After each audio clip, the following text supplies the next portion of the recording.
Viewers, Manish राय का आप सभी को नमस्कार। This is an introductory class of Indian evidence act. In this class we will know the brief history, objective, meaning, nature and scope of Indian Evidence Act. So now we are going to know the brief history of Indian Evidence Act. Weavers, जैसा कि हम जानते हैं कि 1872 के पहले जो है साक्ष्य के संबंध में जो नियम थे उनमें एक रूपता नहीं थी, अस्पष्टता नहीं थी, और जिसका कारण था कि प्रेसिडेंसी टाउन जो था कलकत्ता, मद्रास, बॉम्बे, यहाँ पे जो है ब्रिटिश एविडेंस एक्ट के जो है रूल्स अप्लाई किए जाते थे। जहाँ पे आवश्यकता होती थी चेंजेस के साथ उसको जो है अप्लाई किया जाता था। और जो ब्रिटिश शासित जो राज्य थे वहाँ के लिए 1835 में जो है 1835 का एक्ट नंबर 10 जो है साक्ष्य के संबंध में नियम विहित करता था। 1835 के बाद में 2 दशकों के मध्य लगभग 11 संशोधन विभिन्न अधिनियमों के माध्यम से किया गया, और ये जो अधिनियम था 1835 का एक्ट नंबर 10 ये वहीं के संबंध में था। प्रिंसली स्टेट जो फ्री स्टेट थे, यानी वहाँ डिफरेंट रूल थे जो है साक्ष्य के संबंध में, और मुफ्सिल कोर्ट में साक्ष्य के संबंध में डिफरेंट रूल था। तो इस प्रकार से जो है साक्ष्य के संबंध में पूरे भारत में कोई एक समान जो है विधि नहीं थी, और इसी को दृष्टिगत रखते हुए जो है 1872 में सर हेनरी सोमर मेन के द्वारा जो है एक बिल इंट्रोड्यूस किया गया। वो बिल जो है नियम का शक्ल अख्तियार नहीं कर सका, जिसके कारण से 1872 में ही सर जेम्स फिट्जजेम्स स्टीफन के द्वारा जो है एक बिल, नवीन बिल इंट्रोड्यूस किया गया, और उसने जो है वर्तमान का जो हमारा भारतीय साक्ष्य अधिनियम 1872 है उसके रूप में वह परिणत हुआ, और इसीलिए इनको जो है father of Indian evidence act भी कहा जाता है, सर जेम्स फिट्जजेम्स स्टीफन साहब को। तो ये आपका जो है ब्रीफ हिस्ट्री है। अगर इसका डिटेल हिस्ट्री हमें जानने की ज़रूरत है तो इसके लिए पूरा एक लेक्चर की ज़रूरत होगी। इसका 30 से लेकर के 45 मिनट तक का समय कम से कम चाहिए होगा, तो फिर कभी किसी अन्य लेक्चर में। जहाँ तक बात है कि उद्देशिका क्या है, यानी ऑब्जेक्टिव क्या है इसका, तो हर अधिनियम में उसका एक प्रियम्बल होता है। वो प्रियम्बल उस अधिनियम की उद्देशिका, उसके ऑब्जेक्टिव को स्पष्ट करता है। तो इस भारतीय साक्ष्य अधिनियम का जो ऑब्जेक्टिव है वो ये है कि साक्ष्य के संबंध में जो नियम है उसको समेकित, परिभाषित और संशोधित करना है, यानी to consolidate, define and amend the rules relating to the evidence. जहाँ तक प्रयुक्त शब्दों की बात है कि समेकन से क्या तात्पर्य, यानी कंसोलिडेशन। तो कंसोलिडेशन का अगर हम एक बहुत ही सिंपल और साधारण तरीके से समझें तो ये इसका मतलब ये एक है कि विभिन्न स्थानों पे किसी विषय, किसी बिंदु पे उपलब्ध जो विधि है, विधि के जो नियम हैं उनको एकत्रित करके एक किसी बुक में, एक इंस्टीट्यूट में स्थान प्रदान कर देना। और उनको स्थान इसलिए प्रदान किया गया है कि वो विभिन्न स्थानों की जो विधियां थी वो इतनी उपयुक्त हैं कि वो सर्वत्र लागू की जा सकती हैं। स्थान और काल के जो है अनुसार वो उपयुक्त हैं, तो उनको जो है ऐसे नियमों को एकत्रित कर लिया जाता है और उन्हें एक बुक में स्थान, एक जगह पे स्थान दे दिया जाता है, एक इंस्टीट्यूट में रख दिया जाता है। परिभाषा की आवश्यकता क्यों है? जैसे जब कोई अधिनियम है और उसमें जो विभिन्न पदावलियां प्रयुक्त की गई हैं और किसी पदावली को स्पष्ट किया जाना विधायिका आवश्यक समझती है, जिसके स्पष्ट न करने से समस्या हो सकती है, तो विधायिका डिफिनीशन क्लॉज में हर अधिनियम में मैक्सिमम जो भी होते हैं उनमें एक डिफिनीशन क्लॉज होता है। वो सेक्शन 2 या सेक्शन 3 ही होता है। जैसा आपका इंडियन एविडेंस एक्ट का सेक्शन 3 है, डिफिनीशन क्लॉज है। आप कॉन्ट्रैक्ट का देखेंगे 2nd है। आईपीसी में देखेंगे तो पूरा उसका एक चैप्टर ही है, पूरा डिफरेंट सेक्शन में डिफरेंट टर्म को एक्सप्लेन किया गया। तो उसी तरीके से इंडियन एविडेंस एक्ट का आपका सेक्शन 2nd है, जिसमें डिफरेंट टर्मिनोलॉजी, जो टर्म्स हैं जो आपके इंडियन एविडेंस एक्ट में प्रयुक्त किए गए उसको डिफाइन किया गया है। तो इसकी आवश्यकता होती है कि कोर्ट से क्या तात्पर्य है, एविडेंस से क्या तात्पर्य है, फैक्ट से क्या तात्पर्य है, जो है आपका फैक्ट इन इशू क्या है, रिलेवेंट फैक्ट क्या, और डिफरेंट टर्म है उसमें एक्सप्लेन किए गए हैं, आपके डिफाइन किए गए हैं। और रही बात संशोधन की, तो संशोधन की आवश्यकता इसलिए होती है कि जैसे कोई भी रूल है वो जो समय के अनुसार अब कॉम्पेटेबल नहीं रह गया है तो उसमें कुछ चेंजेज कर देना, जिससे जो है वो कॉम्पेटिबिलिटी जो है स्थापित हो जाए। तो ये चीज़ें हैं, इसका ऑब्जेक्टिव है कि समेकन, परिभाषित और संशोधन करना।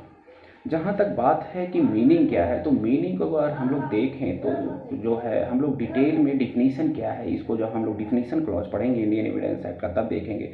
लेकिन अभी तत्काल के लिए हमें इसका इटोमोलॉजिकल मीनिंग क्या है एविडेंस का। तो एविडेंस जैसा कि हम जानते हैं कि लैटिन के एविडेंसिया या इविडेयर टर्म से डेराइव किया गया है। इसकी व्युत्पत्ति जो है एविडेंसिया या इविडेयर से हुई है, जिसका मतलब होता है to show clearly, to discover clearly, मतलब स्पष्ट रूप से स्थापित करिए।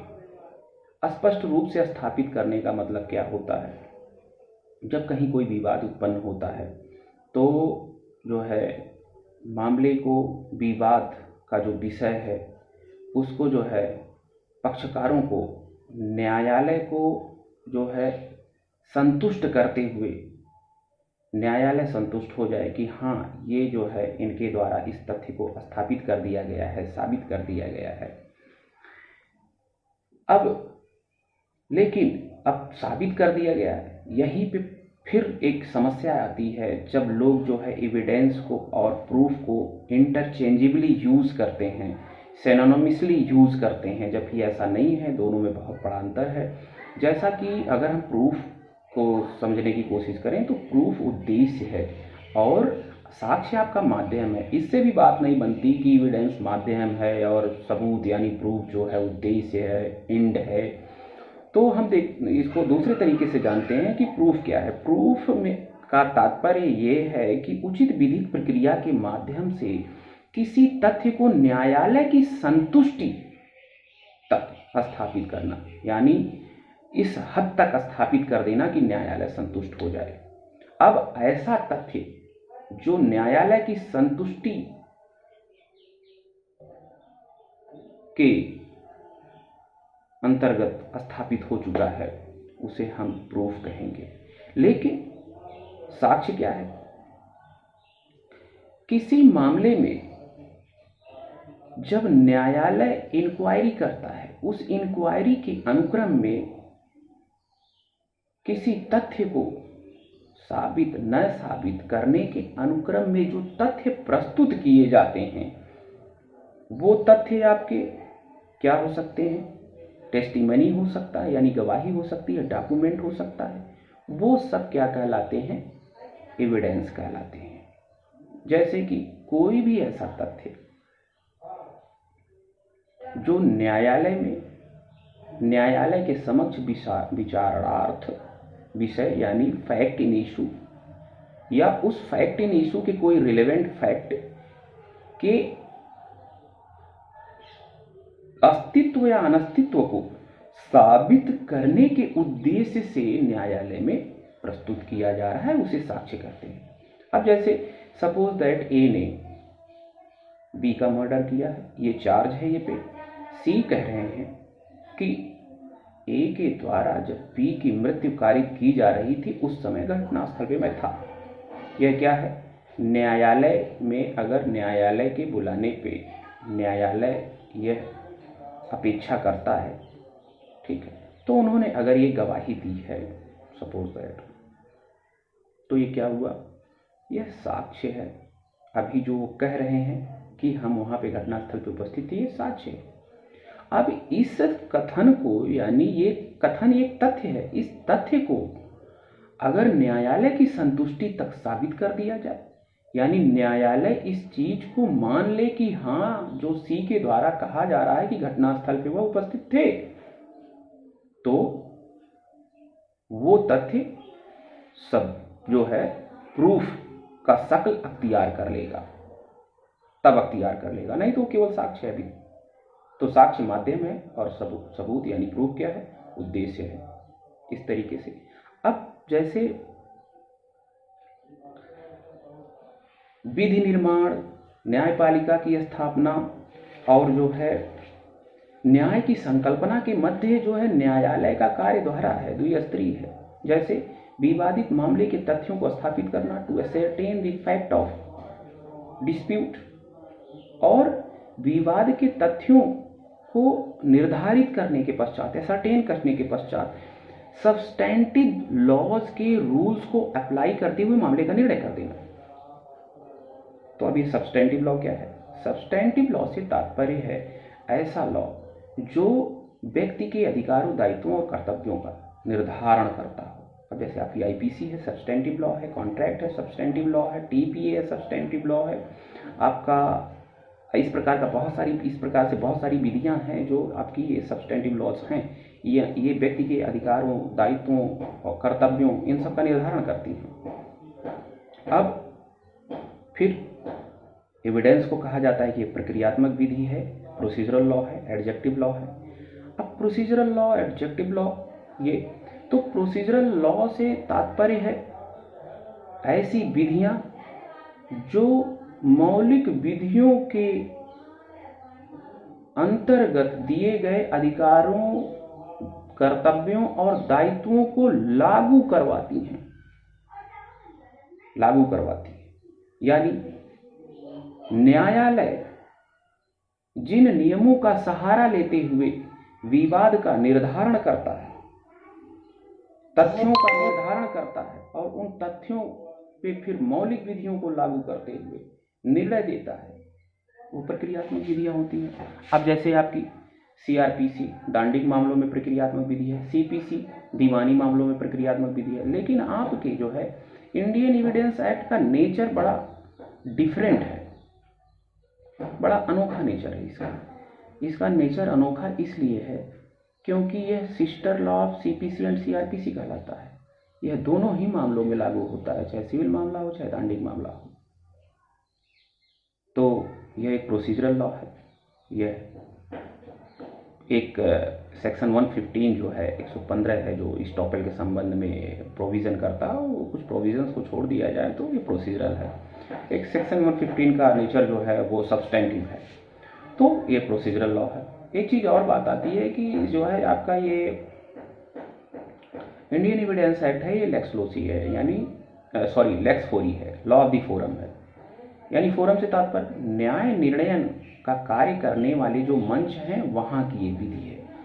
यानी वहाँ पक्षकारों और न्यायालय के लिए नियम विहित करती है कि अमुक नियम का पालन करते हुए न्यायिक कार्य संपादित किया जाएगा। और इसी का अपोजिट आपका है लेक्स लोसी यानी law of the land. Law of the land का अगर हम लोग देखें तो जैसे आपकी आईपीसी है, कॉन्ट्रैक्ट, तमाम चीज़ें आपकी जो हैं, बहुत सारे नियम जैसे हैं आपके लॉ ऑफ द लैंड है।